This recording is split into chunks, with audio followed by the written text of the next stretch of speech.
Évangile de Jésus-Christ selon saint Marc. En ce temps-là, Jésus se mit à parler en parabole aux chefs des prêtres, aux scribes et aux anciens. Un homme planta une vigne, il l'entoura d'une clôture, y creusa un pressoir et y bâtit une tour de garde. Puis il loua cette vigne à des vignerons et partit en voyage. Le moment venu, il envoya un serviteur auprès des vignerons pour se faire remettre par eux ce qui lui revenait des fruits de la vigne. Mais les vignerons se saisirent du serviteur, le frappèrent et le renvoyèrent les mains vides.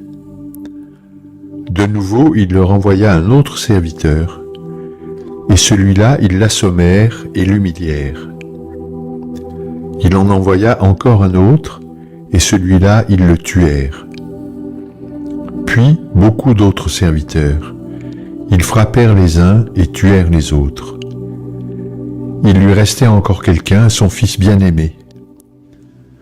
Il l'envoya vers eux en dernier en se disant « Ils respecteront mon fils ».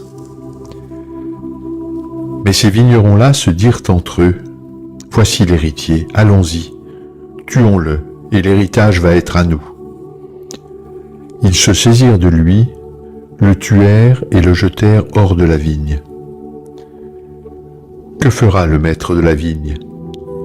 Il viendra, fera périr les vignerons et donnera la vigne à d'autres. N'avez-vous pas lu ce passage de l'Écriture?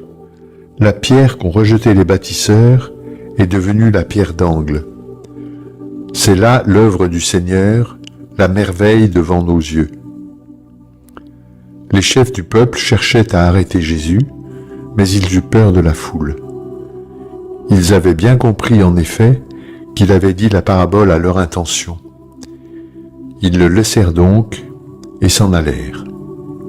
Acclamons la parole de Dieu.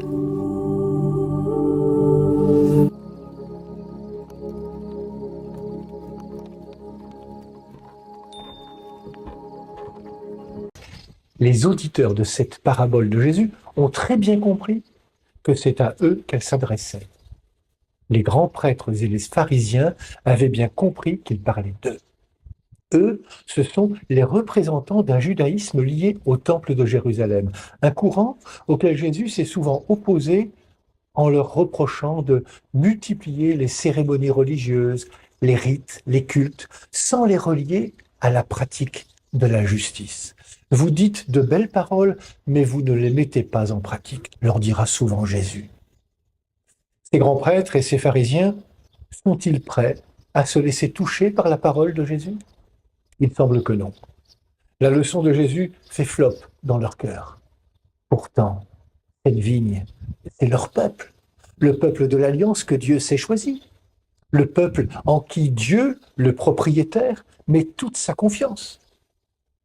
En partant en voyage, il lui laisse la liberté de gérer la vigne. De son côté, même s'il part en voyage, vous l'aurez constaté que le propriétaire fait la part de son travail en envoyant des serviteurs. Autrement dit, il envoie des prophètes qui ont la mission de rappeler que la vocation de cette vigne est de porter du fruit. C'est ce que fait Dieu tout au long de la Bible. Mais les responsables religieux font la sourde oreille et ne veulent pas entendre que Jésus est ce fils de la parabole, qu'il est la pierre d'angle, comme le dit l'Évangile, une pierre qu'il rejette. Mais ce rejet n'empêchera pas l'œuvre de Dieu de se poursuivre.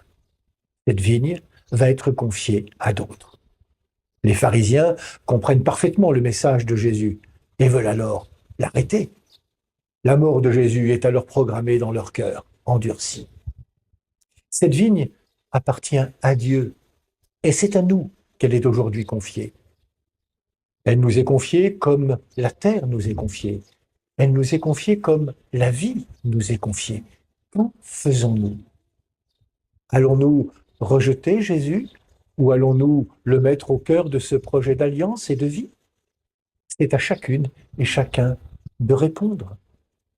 Une chose est certaine, cette vigne est celle d'une fraternité telle que Dieu la veut. Elle est aujourd'hui confiée à toute l'humanité et pas réservée à quelques-uns qui voudraient se l'approprier. Cette vigne n'est pas notre propriété, mais celle du Seigneur. Nous sommes invités à être la vigne du Seigneur dans tous les milieux, même les plus éloignés, les plus défavorisés. Cette vigne, le Seigneur la veut pour que toute l'humanité qu'il aime puisse boire le vin nouveau qu'elle peut produire.